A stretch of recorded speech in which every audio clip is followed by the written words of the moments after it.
Gostaria que você abrisse o texto, já que estou em pé, para não ter que sentar e levantar. Mateus, capítulo 18, versículo 1 a 6. Já foi lido no início do culto, né? E nós vamos repetir essa leitura. Mateus 18,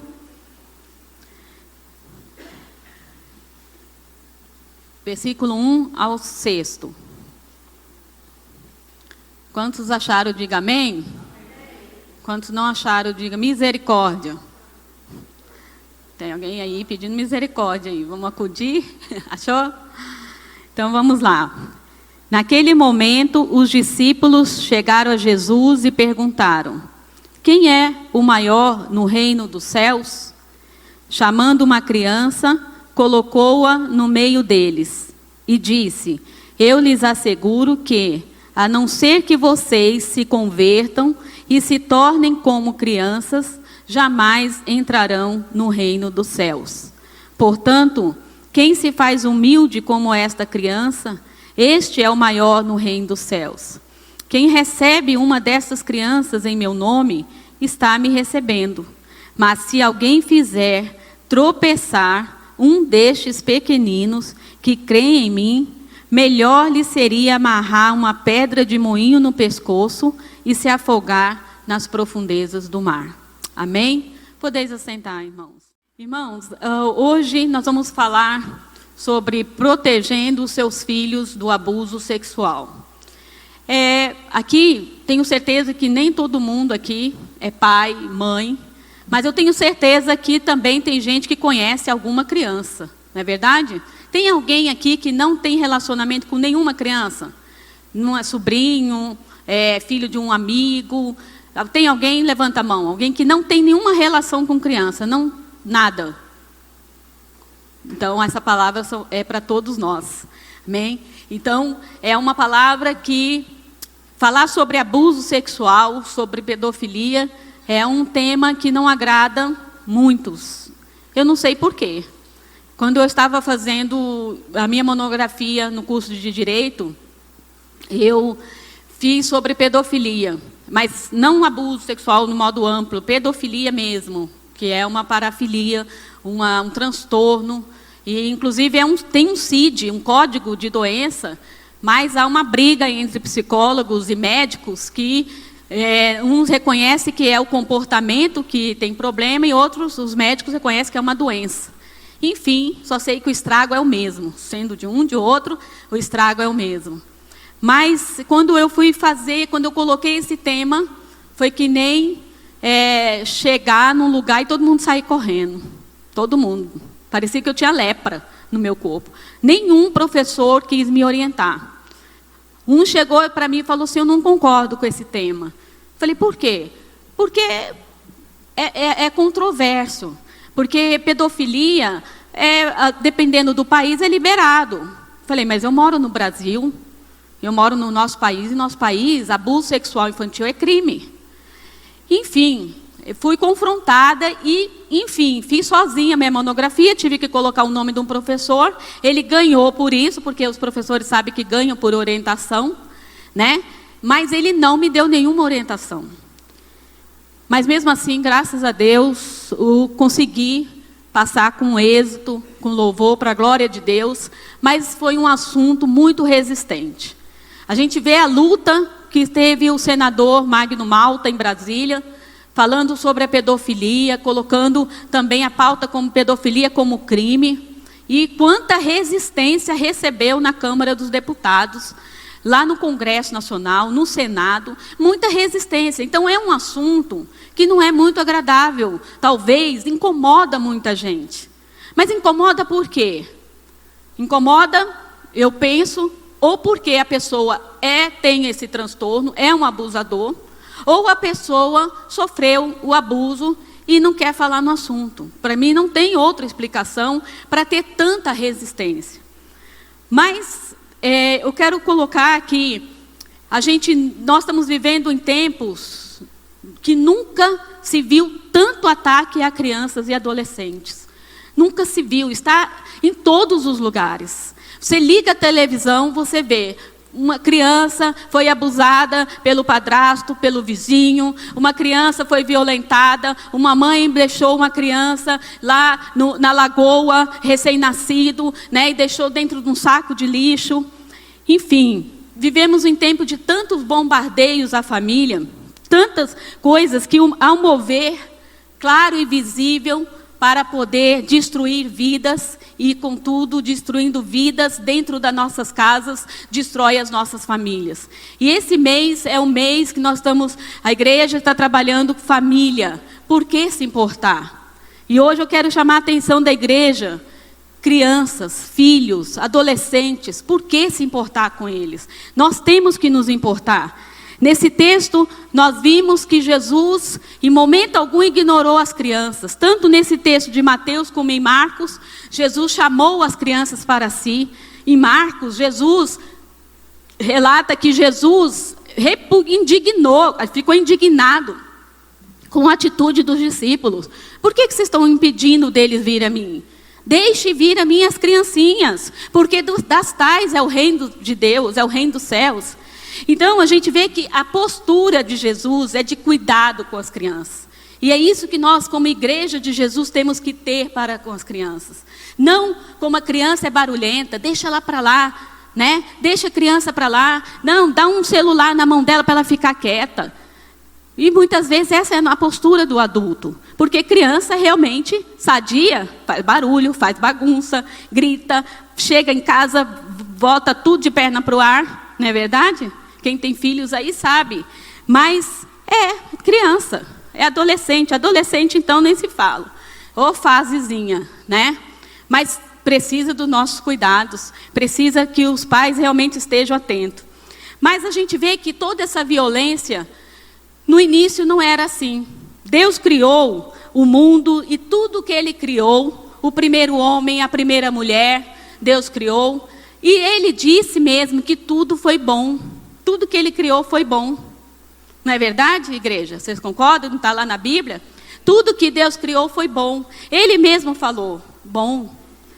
Foi um trabalho que Ele viu que, para Ele, o bom é perfeito. Tudo perfeito. Mas, rapidamente, as coisas deram erradas. O primeiro homem, a primeira mulher, Adão e Eva, ao invés de darem ouvidos a Deus, deu ouvido à serpente. E desobedeceram. A partir daí, a partir deste momento, o pecado entrou no mundo. E esse pecado, ele passou de geração a geração, a maldição do pecado. De geração a geração, até os nossos dias. Por isso, esse mundo está do jeito que está, e não no jeito que deveria ser. O jeito que Deus planejou não era esse mundo que nós estamos vivendo. De tanta violência, de tanta injustiça, de tanta crueldade com as crianças e adolescentes. Tantas mesmo, que eu imagino que o coração de Deus deve estar doendo por cada um que sofre esse tipo de abuso, por cada criança que sofre essas ações violentas, em todos os níveis, em todas as áreas. E o pecado tem corrompido todas as partes da nossa existência humana. Tem corrompido os sonhos, né, os planos, as aspirações, a esperança. Quantos vivem sem esperança? E as crianças, assim como todo ser humano, como todos, sofrem as consequências do pecado. Sofrem. Em Mateus 24, capítulo 12, diz: e por se multiplicar a iniquidade, o amor de muito se esfriará de quase todos. O amor de muitos se esfriará de quase todos. E é isso que nós temos visto, não é, irmãos? Quando você liga a televisão, que nem semana retrasada eu recebi uma postagem de uma criança de 1 ano e 11 meses que foi abusada pelo padrasto e morta. Isso semana retrasada. E assim, a gente fica indignado. Nós ficamos indignados. Eu fico arrasada quando eu escuto e quando eu recebo uma mensagem dessa.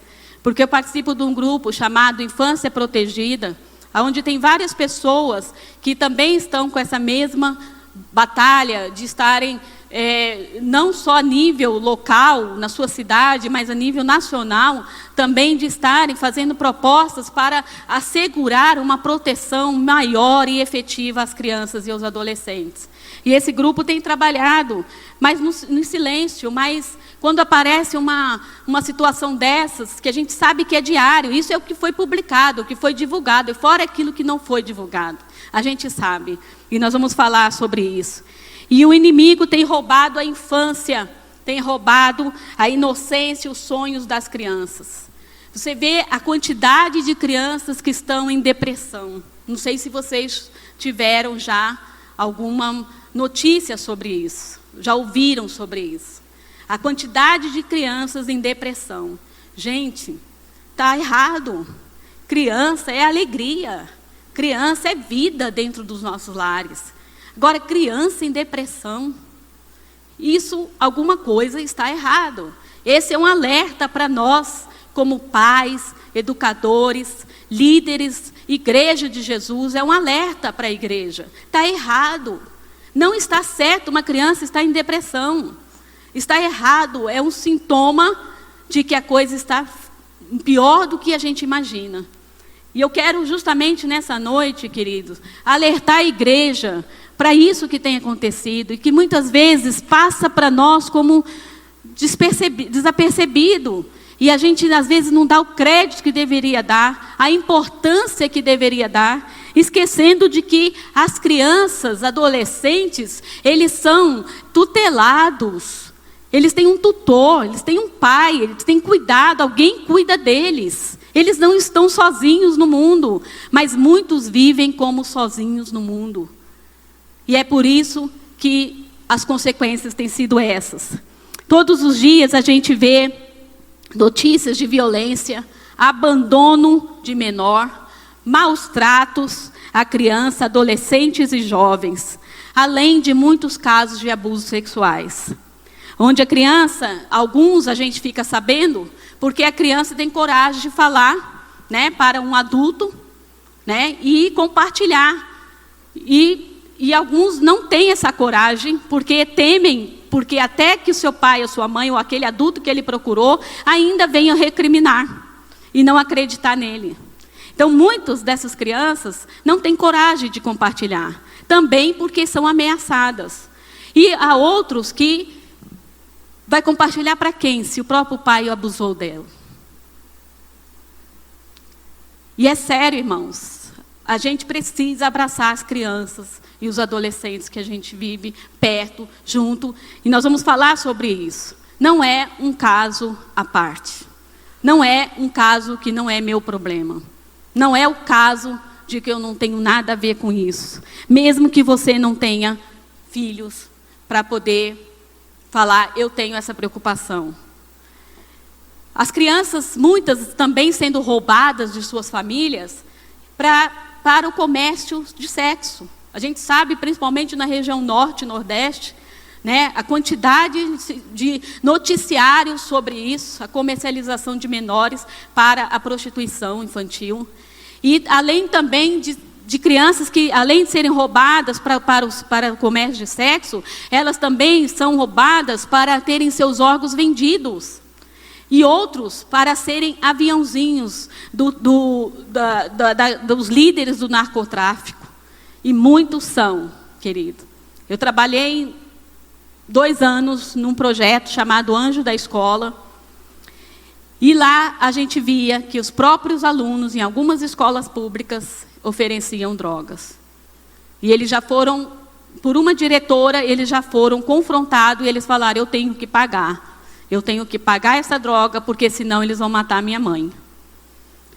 Gente, o menino não tinha nem 14 anos, esse menino que foi confrontado por essa diretora. Imagine a pressão na cabeça dessa criança. Imagine para quem recorrer. Para quem? Se fala para a mãe, entendeu? A mãe muitas vezes não está preparada. Para o pai, às vezes nem está presente, nem está em casa. Essa é a realidade, irmãos. E também nós não podemos deixar de falar dos casos de infanticídio em algumas tribos indígenas, aonde crianças que nascem com problemas, com defeito físico, elas são condenadas à morte, são levadas, elas são enterradas vivas e levadas para a floresta para que os animais venham devorá-las. Isso bem aqui pertinho, nós temos a tribos aqui perto, em Mato Grosso. E as crianças estão morrendo porque nasceram com problema. Ou gêmeos que em algumas tribos, só um pode viver e a mãe tem que escolher. Em outras tribos, os dois, se for gêmeos, tem que morrer os dois. Gente, é a maior crueldade que se tem para com as crianças. É a maior ação, a gente vê que já teve várias ações cruéis na Bíblia relatadas, como na época de Moisés, em que foram mortos todas as crianças menores de 2 anos, na época de Jesus. Mas eu acho que você vê que é uma coisa que o diabo, ele tem como propósito mesmo, eu penso assim, eu quero acabar com essas crianças, eu quero destroçar a vida delas, para que elas venham ser um adulto perverso, maligno, e que venha ser meu a secla. Eu penso assim, porque não tem explicação para tamanha agressão que as crianças têm sofrido. E a palavra de Deus diz em 1 Pedro 5,8, eu gostaria que a gente lesse, nós todos, em voz alta, esse versículo, porque é isso mesmo que acontece, e que tem acontecido. O diabo, já está lá, vamos ler juntos? Sejam sóbrios e vigiem.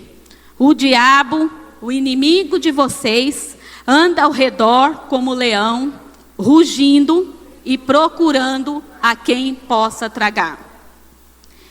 Aqui está falando o diabo, o inimigo de vocês, meu inimigo, seu inimigo. Anda ao meu redor, ao seu redor, rugindo, com ódio, com raiva, procurando alguém para tragar. E as crianças e adolescentes têm sido muitas desse alimento do diabo. E por isso elas carecem da proteção, carecem do cuidado dos pais, da família, da igreja, do Estado. Eles carecem. E quanto a nós, aquilo que nós pudermos fazer, nós temos que sair daqui com a convicção e com o compromisso diante de Deus e falar assim, eu farei, Deus. Se é para salvar uma criança de maus tratos, de abuso sexual, eis-me aqui, Senhor. Quem tem coragem para isso? Quem tem coragem? Dentre tantos ataques às crianças, eu quero citar algumas estatísticas em relação ao abuso sexual. Irmãos, enquanto eu estava lendo isso, eu chorei tanto, porque os números cresceram, multiplicaram. De quando eu fiz a minha mamografia para agora, eu fui ver as estatísticas, estão muito... Elas triplicaram em relação àquilo que há 6 anos atrás eu estava vendo. E ele coloca que, segundo a Unicef, Fundo das Nações Unidas para a Infância, a cada 7 minutos, uma criança, a cada 7 minutos, uma criança tem a infância roubada no Brasil. A tal ponto que, enquanto estamos falando aqui, uma criança está sendo abusada sexualmente. Então, a cada 7 minutos, uma criança está sendo abusada no Brasil. Não estamos falando de mundo ainda. Segundo a Unicef também, 1 a cada 3 meninas no Brasil é abusada sexualmente até os 18 anos de idade. Então, veja bem, um grupo de 3 aqui, um deles é abusado até 18 anos de idade, no Brasil. Por que até 18 anos de idade? Porque é quando ela alcança a maioridade e sai de casa, como um testemunho que eu recomendo a igreja ouvir, da pastora Joyce Meyer. Ela tem várias pregações na internet, só colocar lá Joyce Meyer, coloca testemunho do abuso. Ela diz que sofreu abuso desde 6 anos até 18 anos de idade, pelo próprio pai. E segundo o testemunho dela, ela falou que pela cabeça dela foi no mínimo 200 relações que o pai teve com ela. 200 durante todos esses anos. E a gente vê que, nessa estatística, no Brasil, 1 a cada 3 meninas é abusado sexualmente até 18 anos. 95% desses abusadores é alguém que conhece a criança. Quer dizer, alguém conhece, tá? Não tem grau parentesco, diretamente. Aí 65% é alguém da família. Bastante, né? 97%, segundo a Veja, de 2012, essa estatística agora, 97% são conhecidos da família, 97%, você vê que na da Unicef deu 95%, 97% são conhecidos da família, e 38% o próprio pai, 29% o padrasto, e os demais irmão, avô, tio, primo, professor, amigo da família, etc. Entre 2011 e 2017, entre esses 6 anos, tá? O Brasil teve um aumento de 83% de notificações gerais de violências sexuais. Triplicou, aqui que eu disse que triplicou. Em 6 anos, teve 83% a mais de notificações de violência sexual contra crianças e adolescentes. Segundo o G1, ele coloca que, segundo o boletim epidemiológico divulgado pelo Ministério da Saúde, no período, foram notificados 184.524 casos de violência sexual, sendo que 31,5% contra crianças e 45% contra adolescentes. São altas as estatísticas.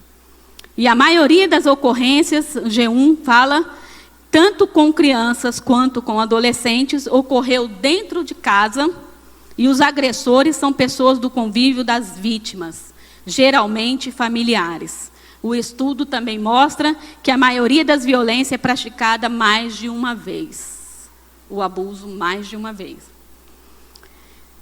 Diante desses números, queridos, às vezes é tanta notícia de violência contra a criança que às vezes a gente não atenta para a quantidade. Mas diante desse número, a gente tem que despertar e alertar. A palavra de Deus diz: vigiai e orai. E às vezes não tem como a gente garantir 100% que os nossos filhos não vão ser abusados, porque nós não estamos 100% com eles o tempo todo, não é verdade? Mas aquilo que nós pudermos fazer, os pais puderem fazer, para evitar que o agressor chegue até o seu filho, chegue até o seu sobrinho, chegue até as pessoas, as crianças que você conhece, nós temos que fazer. Porque é como o ladrão, você pode colocar cerca elétrica na casa, alarme, mas mesmo assim não garante que o ladrão não vai entrar. Mas quando ele vê que aquela casa tem isso tudo, todo esse aparato de segurança, ele vai preferir entrar numa casa que não tenha, não é verdade? Então, o que nós temos que fazer? Colocar uma barreira. Então, como proteger a criança e o adolescente do abuso sexual? Vamos na prática. Como nós podemos proteger efetivamente a criança e o adolescente? Em primeiro lugar, queridos, eu coloquei só 3 situações, porque não dá para... O intuito aqui não é uma palestra, o intuito aqui é uma pregação, mas para que chame a atenção, para que a gente saia daqui com a certeza em nosso coração de que a criança, o adolescente é problema meu, é problema nosso. Amém, igreja? Então, em primeiro lugar, nós temos que conhecer e encarar o problema. Conhecer, hoje, alguns aqui, talvez alguns tenham já alguma familiaridade com esse assunto, têm ouvido algumas coisas sobre esse assunto, se interessam sobre esse assunto, mas tem outros que talvez estão ouvindo pela primeira vez o que vai ser falado hoje. Isso chama conhecer o problema. E também encarar. Por que encarar? Porque, como eu disse no início, existe as falsas pressuposições. E elas que prejudicam a gente acreditar no problema. Como, por exemplo, uma pressuposição: mas não vai acontecer porque essa pessoa, nossa, é meu amigo, eu conheço muito. E aí, larga a criança 100% na mão desse seu amigo, desse seu parente. Né? É muito sério, irmãos, porque não porque as pessoas têm aquela... A gente vê que o homem está no pecado. Nós não vivemos no ideal de Deus. Então, no caso da pedofilia, precisa realmente uma libertação. E às vezes a pessoa, nós vamos falar em relação à igreja, ela vem e ainda não está curada, não está totalmente liberta. Eu me lembro, não sei quantos aqui, eu vou falar esse caso, do menino Caíto, em 2009. Era um menino, alguém lembra? Um menino que foi abusado e morto aqui em Cuiabá? Foi abusado sexualmente e morto lá a 150 metros do fórum, naquele matagal. Em 2009 foi o ano que eu comecei a faculdade de Direito. E eu lembro que isso me chamou muita atenção. Inclusive, quando foi para fazer a monografia, eu procurei o pai, mas não consegui falar com o pai. Eu queria mesmo um depoimento dele bem assim, contundente, para acrescentar, enriquecer minha monografia. E o que nós soubemos, a imprensa divulgou, foi o que ele confessou. E ele disse que depois que ele pegou o menino, ele cumpria a pena numa cidade do interior, e ele já tinha cumprido, parece que dois sextos da pena, e ele poderia ir para o regime semiaberto. Enfim, ele cumpriu, ele teve bom comportamento e já foi para o aberto. E aí, quando ele foi, o depoimento dele para o delegado. Quando ele foi, ele disse para o delegado, eu avisei a psicóloga do presídio que eu não estava preparado para vir para a sociedade. Eu avisei.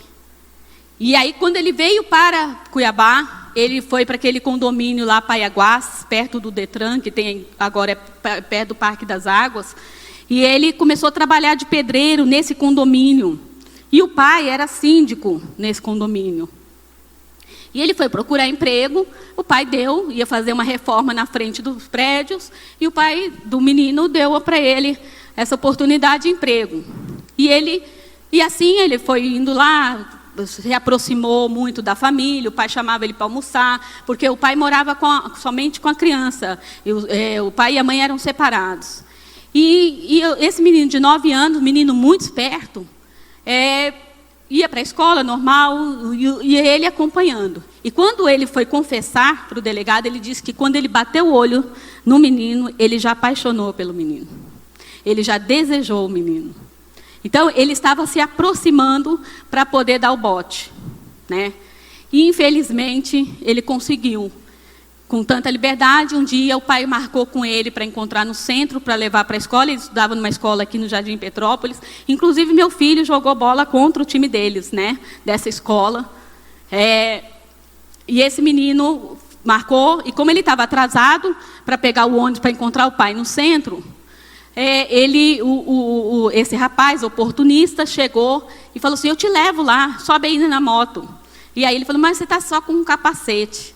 Aí ele falou assim, não, é perto, não tem problema, vamos lá, eu te deixo lá. Só que em vez de ele ir para o centro, ele foi em direção ao fórum da capital.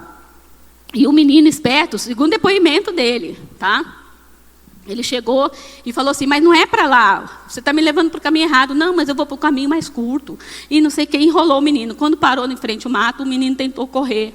Mas o cara pegou com a força e levou mais para dentro do matagal e ali abusou do menino. E ele disse que o menino virou para ele e falou, eu vou contar tudo para o meu pai. E nisso, ele pegou a cueca e enforcou o menino. Isso foi depoimento do próprio pedófilo.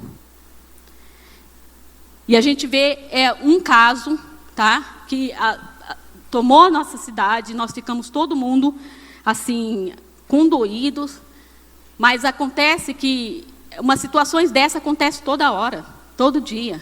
E a gente não é para nós só ficarmos condoídos e não fazermos nada. Nós temos que fazer alguma coisa. As crianças estão clamando por socorro. Nos 4 cantos da terra, as crianças estão desesperadas, estão doentes, não tem a quem recorrer, precisam da nossa proteção. como ela tem de direito à proteção. Então, nós temos que, em primeiro lugar, encarar o problema. Ele existe. Abuso sexual infantil existe. Então, repita comigo: abuso sexual infantil existe. E é próximo da minha casa. E nós vemos que, para ter conhecimento sobre... O conhecimento nos faz ficar mais vigilantes, nos faz ficar mais atentos, conhecer sobre esse assunto.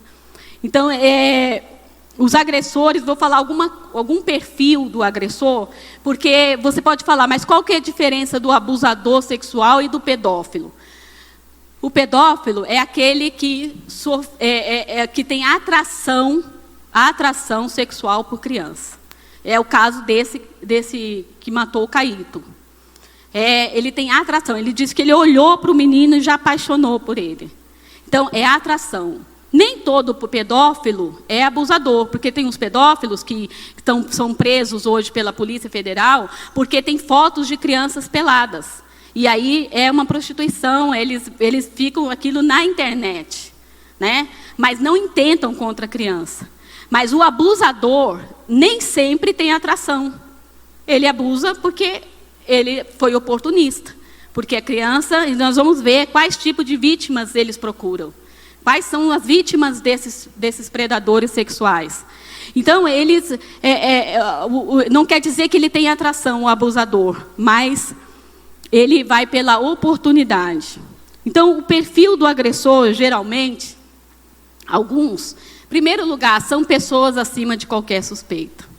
Por isso a gente fala assim, puxa, mas eu nunca pensei em uma coisa dessa. Ou seja, irmão, nós temos que olhar os nossos filhos com o olho aberto e o olho fechado. Até para orar. Confiar no Senhor, sim. Teve situações que, está aqui o meu filho, o Mateus, que ele, até hoje, ele é zoado pelos colegas, porque eu não deixei ele ir num negócio, num rio, né? Aqui perto da Chapada, não foi? E ele, mãe, eu vou, e meu coração fechou. E eu, quando falo em rio, já não gosto, sabe? Muito de criança em rio, eu já fico um pé atrás, já ligo para saber onde que é, com quem vai, tal. Mas aquele dia, o meu coração fechou. Eu orei, falei, eu vou orar, Mateus, para Deus me dar discernimento. Eu orei, Deus falou comigo. Eu falei, você não vai. Até hoje eles falam, ah lá o Mateus, a mãe dele, como é que eles falam, Mateus? Eles zoam até hoje do Mateus. Mas, amém, eu fiquei em paz. Hoje ele recebe o bullying, né? Mas, amém, talvez, com certeza, depois do coração fechado, eu fiz a coisa certa. Então, não dá. Todo mundo, já que são pessoas acima de qualquer suspeita, então todo mundo é suspeito, não é verdade? Agora, eu não conheço o coração das pessoas? Não conheço, Deus conhece. Por isso nós temos que vigiar. Temos que vigiar e orar. E orar para que Deus nos dê discernimento. Porque o abusador são pessoas, geralmente, dentro da própria família, ou pessoas muito chegadas a nós. Dificilmente é um abusador. Eles dizem, numa pesquisa nos Estados Unidos, eles disseram, os abusadores disseram que só 10% das vítimas são crianças que eles não conheciam. Só 10%. Então, outra característica, se apresentam como salvadores da pátria. Eles abraçam aquela criança, aquele adolescente, que não tem diálogo em casa, que não tem conversa, que ela tem medo dos pais, ela não tem um bom relacionamento com os pais. Então, eles são simpáticos, prestativos, cordiais.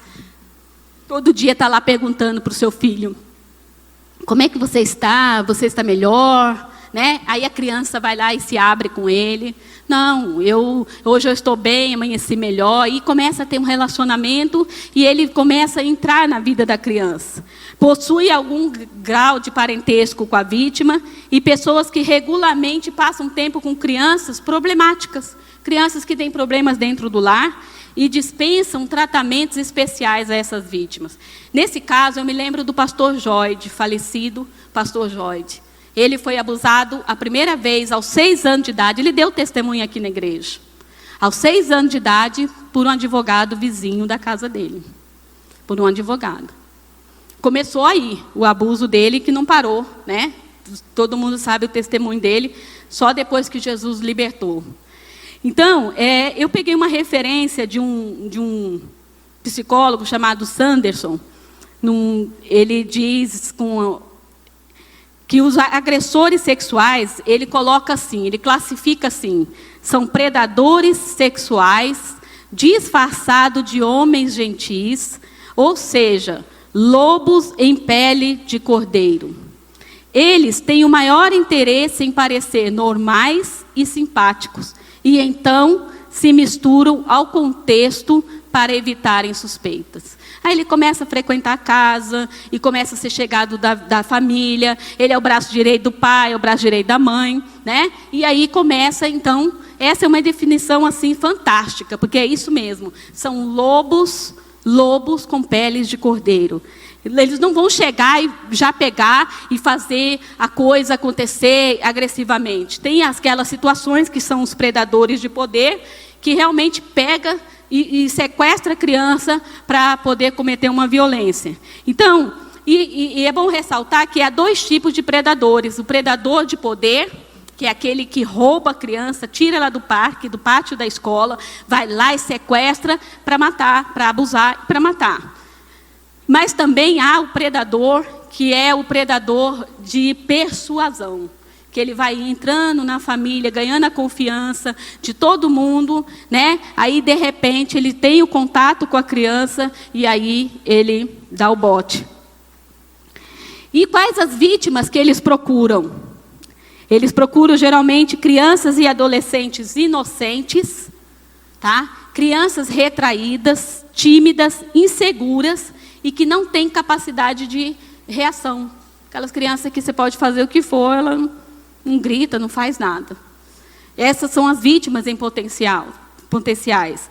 Crianças e adolescentes com pouca supervisão dos pais ou responsáveis, que não têm cuidado meticuloso da família, que a mãe, o pai não procura saber com quem está, aonde está, né, com quem anda. Mãe, vou dormir lá na casa do fulano, mas quem que são os pais dele?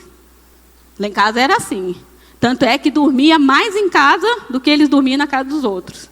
Porque quando era para dormir na casa dos outros, eu pegava a ficha da pessoa. Eu era mesmo. Até hoje eles... Mas eu vi que eles aprenderam, né? Porque eu fazia algumas recomendações com ele. Olha, não deixa ninguém pegar no bumbum de vocês, não deixa pegar no pintinho. Aí esses dias eles estavam repetindo na mesa. Não deixa pegar no bumbum. Tudo que eu falava, eles repetiram. Eu falei assim, aprenderam. Ótimo. Com certeza vão cuidar dos filhos com todo esse cuidado, né? Vocês estão entendendo, queridos, que depende de nós a proteção da criança. Não depende dela, depende de nós. É melhor errar para mais do que para menos. É melhor você exagerar, falar, não vai, fica com raiva, briga, bate porta, o que for. Mas quando você está na dúvida, não permita, mesmo, seja chato. E um dia eles vão te agradecer. E mesmo assim, não é garantia de que eles nunca vão sofrer um abuso. Vocês entenderam? Porque essas pessoas são acima de qualquer suspeita. Não tem como controlar. Entendeu? Não tem como eu olhar para a cara e falar assim, esse não é. Porque eles não são psicopatas, os pedófilos. Eles não são psicopatas. A pessoa psicopata, você consegue ver na cara o desequilíbrio dela, né? Você já vê e fala, não, essa pessoa não bate bem, não. Mas os pedófilos, não. Pessoas acima de qualquer suspeita. Então, eles procuram crianças também que têm livre acesso à internet sem supervisão dos pais. Essas crianças, amados, é terrível. Hoje, né, se dá um celular para uma criança de 6 anos de idade. É um pecado, algo... E deixa aberto ainda os canais do YouTube, que você vê cada coisa, cada absurdo, e tem crianças sendo doutrinadas pela internet. Hoje, nem mais pela televisão, mas pelo YouTube. Então, pais, irmãos, vamos alertar as pessoas que nós conhecemos. A violência, a maldade está em todo lugar. E essas pessoas são predadores. Na hora que eles verem uma oportunidade, eles vão dar o bote. Não pense que a pressuposição, comigo nunca vai acontecer, porque você pode ser surpreendido. Não vigie, não. Não vigiemos. Não abramos os nossos olhos. Não estejamos alerta. que nós podemos ser surpreendidos. E aí, depois, não vai falar assim, mas Deus não me protegeu. Nada a ver com Deus. Porque Ele diz, vigiai e orai. Às vezes a gente ora muito, mas vigia pouco. E com esse assunto, é preciso estar sempre alerta. Sempre, com a antena ligada. Sempre, 24 horas. Não durma, não descanse quando se tratar desse assunto. E eu fiz questão de anotar um decálogo de 20 pedófilos que se reuniram numa pesquisa nos Estados Unidos. Eles se reuniram e a pergunta feita para eles foi assim: quais as estratégias que vocês utilizam para abordar uma criança? Quais as estratégias? E eles colocaram assim: primeiro, procuro passar a maior parte do tempo com a criança. Vai lá para o parquinho, todo dia a criança 5 horas está lá, aí tem aquele adulto que chega lá, compra uma balinha, uma pipoca, não tem? Fica com a orelha em pé. Porque eles adoram andar em parques, adoram andar em praças, adoram andar em igrejas, adoram andar em clubes, onde tem reunião de crianças. Ser amável e simpático, isso foi palavra de 20 pedófilos, tá? Ser amável e simpático. Tocar a criança acidentalmente. A criança ideal é aquela proveniente de uma família difícil. Olha, a criança ideal é aquela proveniente de uma família difícil, desagregada e sem amigos para dizer-se seu amigo. Procura uma criança que tema seus pais, pois ela fica contente por sentir protegida e usa o amor como isca e, enquanto for possível, evita ameaças. Não viu que não deu? Aí ameaça, né? A criança ameaça que vai matar o pai, a mãe, e aí a criança acaba não contando. Pretendem demonstrar que se interessam sempre pelo bem-estar da criança.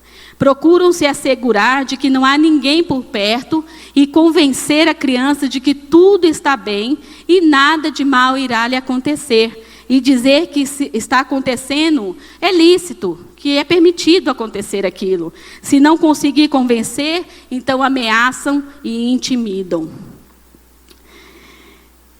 Esse é o diálogo de 20 pedófilos. Essas são as estratégias que eles utilizam, que foi aquilo que nós já falamos, né? Crianças sem supervisão, crianças retraídas, com medo de pais, crianças que não têm bom relacionamento dentro de casa.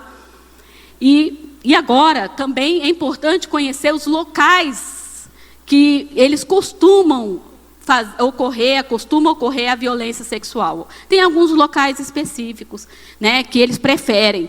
Na família, através do pai, do padrasto, do parente qualquer. Fora de casa, por exemplo, na casa de um amigo. Família, amigo da família, na casa de pessoa que toma conta da criança, que leva para casa.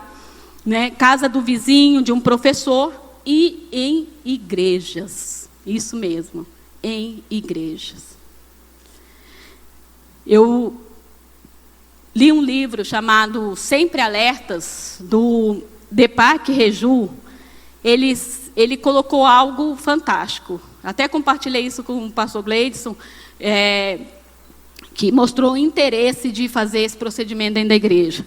Ele colocou assim: faz menção de abusos que acontecem dentro da igreja, embora, ele diz no livro, não haver nenhum registro estatístico dos abusos que acontecem dentro de igrejas, sobre abusadores de crianças, mas há vários episódios, narrativas, sobre agressores que deliberadamente têm igreja como alvos. Por quê? Por que igrejas é um alvo? Porque as pessoas de igreja são pessoas amáveis, são pessoas que perdoam, são pessoas que não querem julgar, não é verdade? Não que a gente seja perfeito, mas às vezes a gente é muito ingênuo. Você olha a pessoa, nossa, ela tem Jesus no coração, né? E aí a gente entrega os nossos filhos para eles, muitas vezes. E não é assim, ele chama atenção para os abusos que acontecem dentro das nossas igrejas. Quando a gente tinha um ministério infantil na nossa igreja, uma coisa que sempre Deus me alertou foi para estar olhando a criança enquanto ela está lá atrás. Por quê? Porque acontecia que muitos pais chegavam na igreja e largavam os filhos. E lá era grande, tinha um pátio grande lá atrás, e 3 salas. Então, o que eu orientava para os líderes do Ministério Infantil? Eu orientava que eles fossem, olhassem todo momento, todas as salas, e fossem com a criança no banheiro. Não deixar de jeito nenhum uma pessoa só ir no banheiro. Eram 2. 2 irmãs levavam uma criança no banheiro. Por que 2? Primeiro, para se ressalvar de qualquer acusação. Tinha uma testemunha. Segundo, porque se a uma tinha intenção, o outro não vai fazer. Né? Se tinha uma intenção de abusar sexualmente da criança, não vai fazer porque tem outro adulto no meio. Era a orientação que Deus colocou no meu coração na época. E eu lendo esse livro, é justamente isso que ele fala. Ele fala exatamente isso, que aonde ele desenvolve, ele sugere às igrejas fazer uma política de proteção infantil, chama PPI, Política de Proteção Infantil. Como? Essa política de proteção, ela inclusive pode até pegar a ficha da pessoa criminal, da pessoa que quer trabalhar com o Ministério de Criança. Né? Que horror chegar a esse ponto, não é verdade? Mas o que ele fala, baseado nos acontecimentos, porque os predadores sexuais são pessoas acima de qualquer pessoa. São pessoas que vão se envolvendo, de qualquer suspeita, vão se envolvendo com situações até chegar perto da criança. Se torna amigo, se torna o braço direito, se torna aquela pessoa imprescindível, né? E aí, você e eu, tem como julgar qual é a intenção do coração dela? Temos? Não temos. Então, alguns casos, ele inclusive, algumas igrejas têm essa política de, inclusive, ver a ficha criminal do candidato a ser voluntário. Por quê? Para resguardar a criança. Até mesmo porque, queridos, que se acontecer um abuso dentro da igreja, quem responde, em alguns casos civil e criminalmente, é o pastor da igreja. Ele responde. Então, e ele faz essa orientação por quê? Porque as igrejas têm sido local de que muitos acontecimentos de abuso, justamente porque nós realmente não vamos suspeitar de ninguém, não é verdade? Nós não vamos suspeitar de ninguém, todo mundo, irmão, querido. Mas o que a gente precisa entender é que tem pessoas que se misturam no meio para se parecer como para chegar no seu objetivo. Por isso, o livro dele diz, sempre alerta. Sempre alerta. Ele mostra que apenas 10% dos molestadores de criança molestam crianças que não conhecem. Ou seja, então a porcentagem é muito pequena. Eles vão se misturando no meio para poder chegar e realmente cometer o abuso. Eles têm as igrejas como alvos. É um alvo deles, das igrejas. Nos Estados Unidos, onde esse autor ele trabalha com o Ministério Infantil, ele coloca que todas as igrejas que ele ajuda a fazer a política, ele faz um monte de critério. Por quê? Por exemplo, esse do banheiro, ele falou que se vai 2 pessoas para levar uma criança no banheiro, por exemplo, é menina, 2 mulheres. Menino, tá? Uma mulher, um homem, geralmente. Depende do critério, depende da faixa etária também da criança. E aí, ele falou que mesmo com tudo isso, ele ainda colocou aqui, ó, que, no entanto, alguns agressores irão abusar mesmo quando outros adultos ou outras crianças estiverem presentes. Irão abusar mesmo quando tiver gente presente. E ele fala como? Segundo o autor, um estudo mostrou que 55% de molestadores de crianças irão abusar de uma criança com outras crianças presentes, enquanto 24% irão abusar com um adulto presente.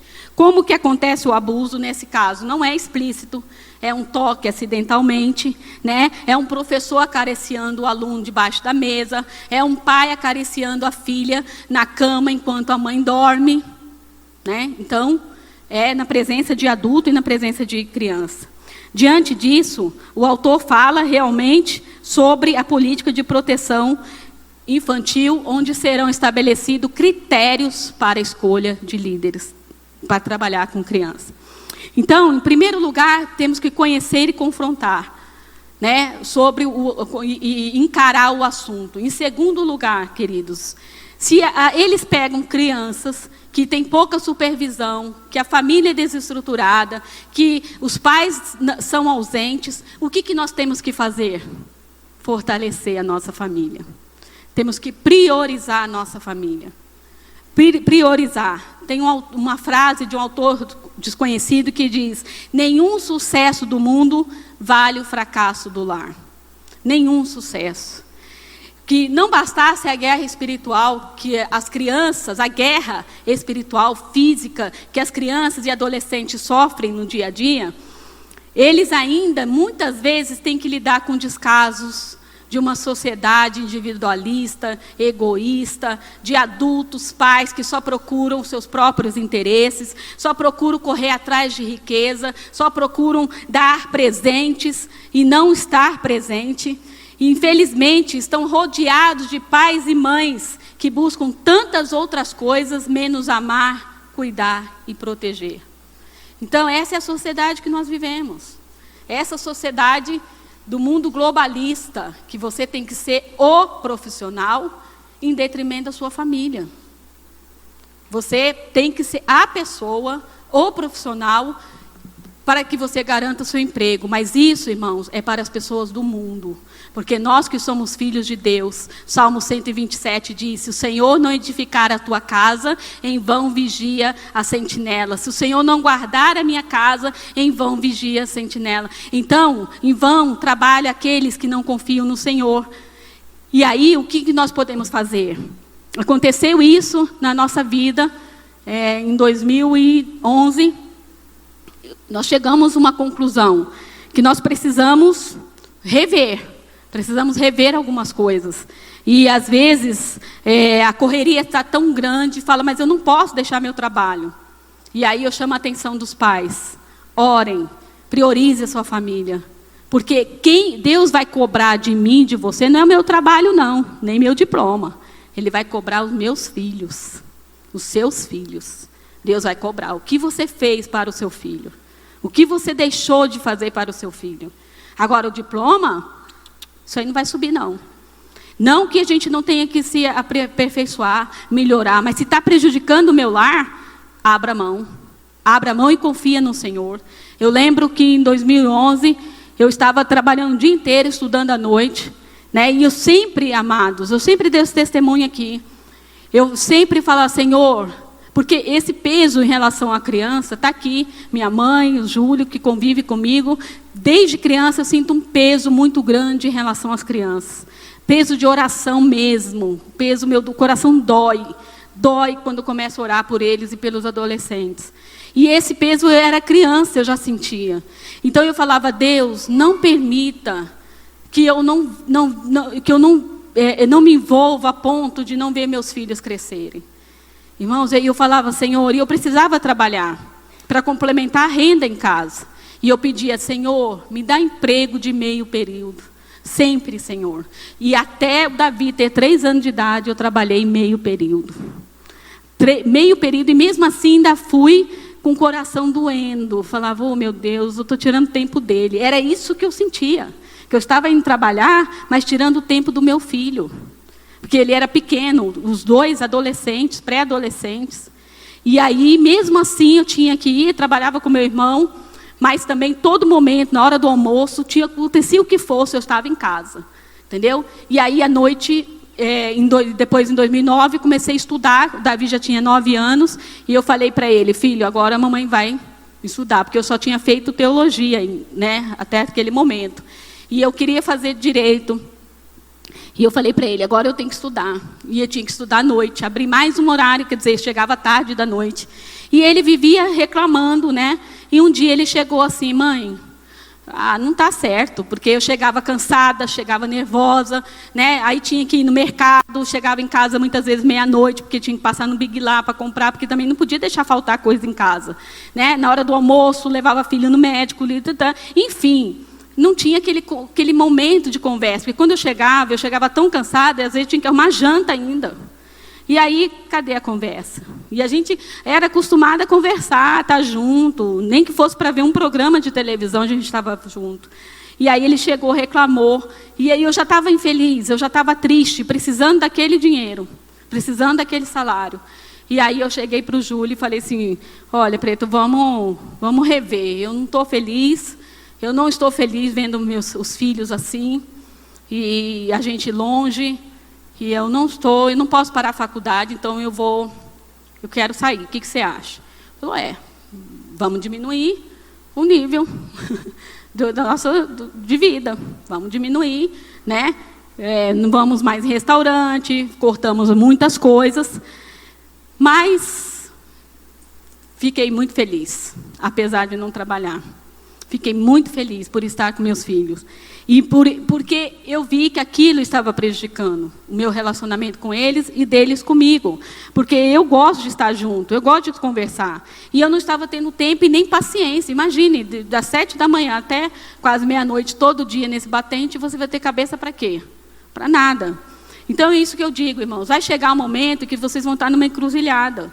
Eu sigo a carreira profissional, ou eu dou um freio, espero meus filhos crescerem e volto para o mercado de trabalho. Ah, mas aí tem muita concorrência. Mas Deus não vai deixar você para trás. Quem confia, diz amém. Amém? É isso que o crente, o mundo, não confia assim. Fala que se ele não estiver nessa correria, ele vai ficar para trás. Mas quem conhece Jesus, serve o Senhor não vai deixar você ficar para trás. Ele vai te colocar em lugares de destaque. E para priorizar a família, nós precisamos enxergar a criança e o adolescente como criança e adolescente. Por quê? As crianças hoje são consideradas adultos em miniaturas. Você tem que fazer isso, você tem que fazer aquilo que a criança nem sabe, nem tem capacidade de discernimento, e os pais imputam responsabilidades que não é para a idade dele, daquela criança. Então nós precisamos enxergar, respeitar a sua faixa etária, respeitar os seus limites, também para que ele tenha segurança. O próprio artigo 18 do ECA, ele preceitua que é dever de todos, irmãos, todos, fala comigo, todos.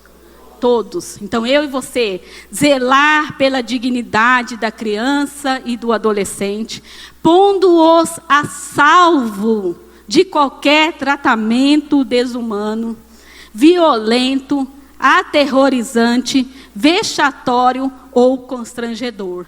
Isso está preconizado na lei. É dever de todos nós.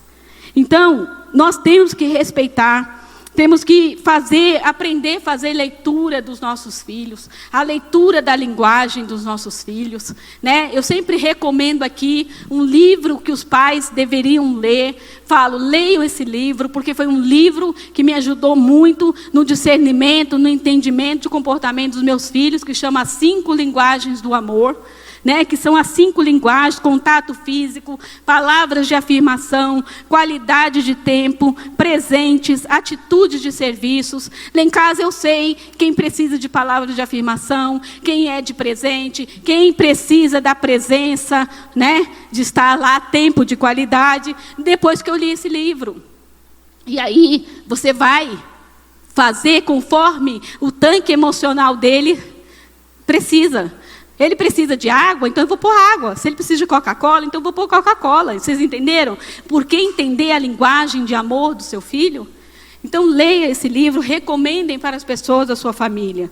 E a palavra de Deus diz que os filhos são presente do Senhor. Em Salmo 127, 13, eles são uma verdadeira bênção. Vamos repetir? Os filhos, Salmo 127, 3. Os filhos são presentes do Senhor, eles são uma verdadeira bênção. Vamos dar uma salva de palmas para Jesus, pela vida dos nossos filhos. E em relação à família, chame para perto os seus filhos. Não bote para longe. Tem pais que repelem os filhos.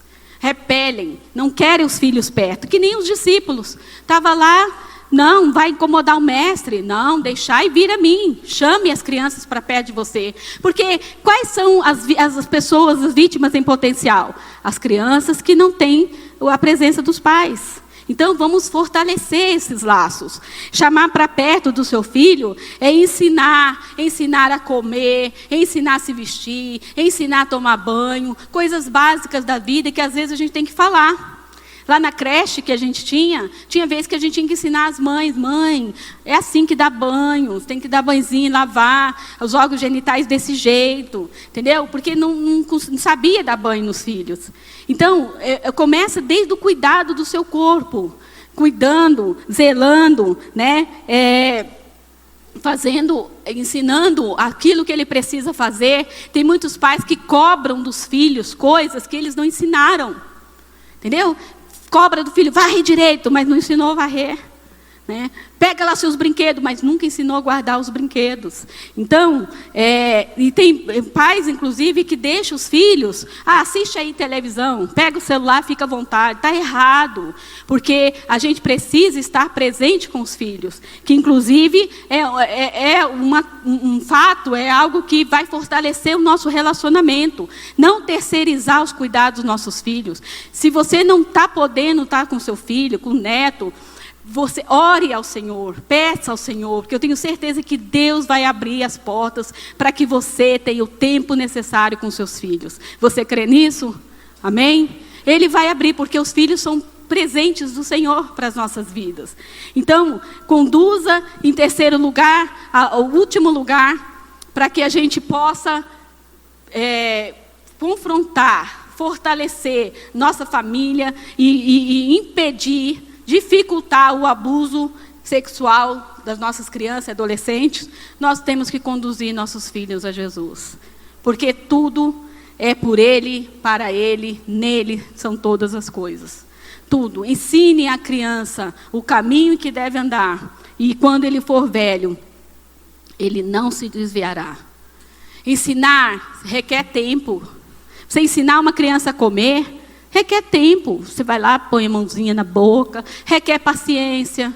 Ensinar uma tarefa de escola, né? Hoje tem muitos pais que não sentam para estudar com os filhos.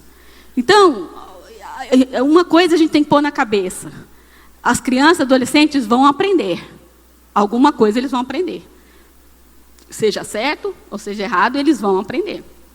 Que seja os princípios que a gente preza, que seja os princípios da palavra de Deus, através da palavra lida e através do exemplo, como diz em Deuteronômio 6, né, que ele fala, ensine com paciência, persistência os seus filhos.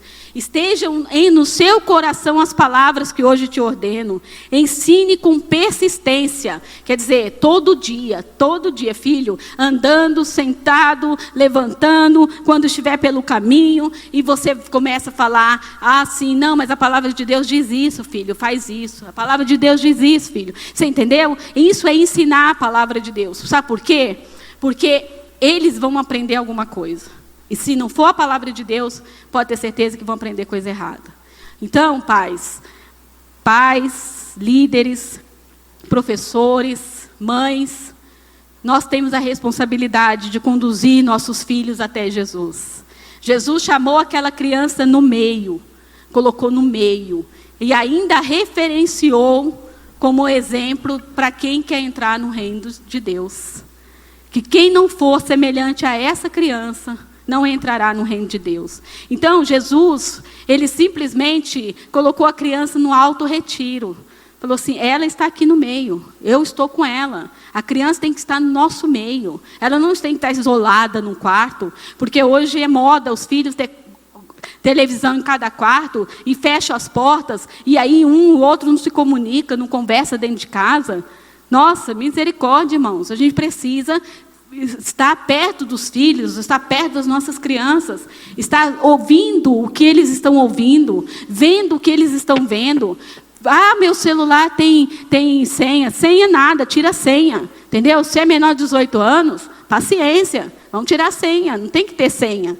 E aí entra a questão da disciplina, a questão também da autoridade, né, do pai e da mãe, de falar, não, você vai fazer assim. Mas não sei o quê. E muitos, para não ter problema, né? Não, então tá bom, toma aí, fica aí com o celular e faz o que você quiser. E, infelizmente, é isso que tem acontecido. Muitas crianças têm mandado e têm ditado as regras dentro dos seus lares.